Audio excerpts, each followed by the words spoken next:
जय माता दी। नवरात्रा के महापर्व पर आप सभी भक्तों को बहुत बहुत मंगलमय शुभकामना। इस समय हम चर्चा कर रहे हैं कि माँ दुर्गा को प्रसन्न करने के लिए एक बहुत सरल सा तरीका है।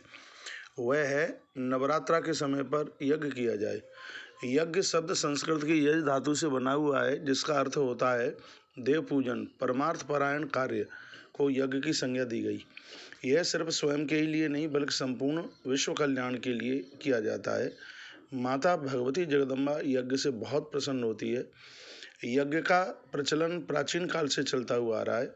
जिस प्रकार धरती माता में बीज बो करके 1000 गुना माँ उसको वापस करती है, अग्नि के संपर्क में आने पर कोई भी द्रव्य पूरे वातावरण में फैल जाता है। औषधियों से आहुति डाली जाती है, अग्नि के संपर्क में आकर पूरे वातावरण को रोग से मुक्त हुए औषधियाँ कर देती हैं। इसी प्राणी मात्र स्वस्थ स्वास्थ्य प्राप्त करता है इसी यज्ञ के द्वारा।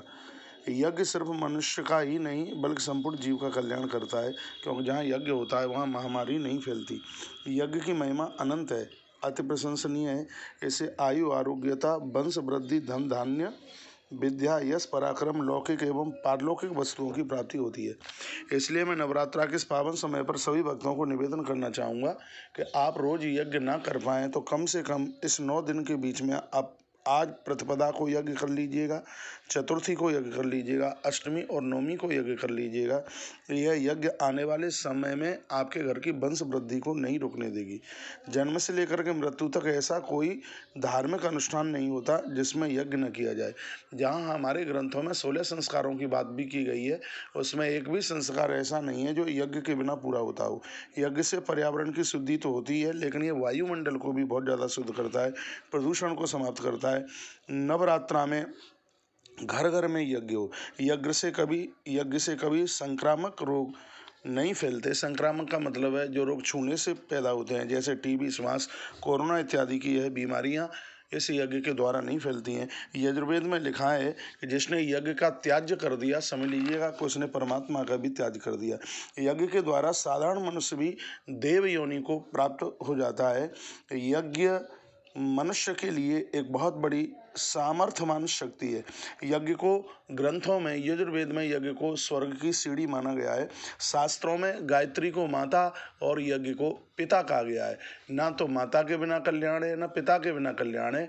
इसलिए हम और आप सभी सनातनी लोगों को यज्ञ के प्रति श्रद्धा रखनी चाहिए। माँ भगवती जगदम्बा को अति प्रसन्न करने के लिए यज्ञ एक बहुत बड़ा स्रोत है। यज्ञ का अर्थ है ऊर्जा को नीचे से ऊपर के लिए उठाना, नकारात्मक ऊर्जा को समाप्त करके और उसमें सकारात्मक ऊर्जा को भर देना, यही यज्ञ का विशेष रूप है।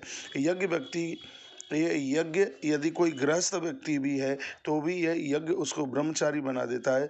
व्यक्ति गलत कर्म करने से हमेशा के लिए बच जाता है।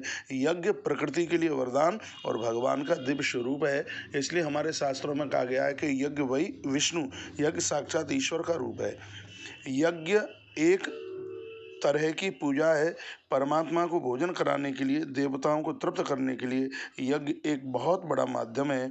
यज्ञ में प्रकट अग्नि साक्षात भगवान है। इसमें डाली गई हवन सामग्री मातृशक्ति के बांझपन को दूर कर देती है। इसलिए आप सभी धर्म प्रेमी महानुभाव इस नवरात्रा के पावन समय पर माँ को अति प्रसन्न करने के लिए यज्ञ जरूर कीजिए। इन्हीं शब्दों के साथ मैं ये कहना चाहूँगा, माँ को प्रसन्न करने के लिए इतनी बढ़िया आप ये YouTube पर जो आप वीडियो सुनना चाहते हैं तो आप इस चैनल को सब्सक्राइब करना ना भूलिएगा। वीडियो अच्छी लगी हो तो इसको शेयर भी कीजिएगा और इसको लाइक भी कीजिएगा। जय माता दी। माँ भगवती जगदम्बा आप सबका कल्याण करे।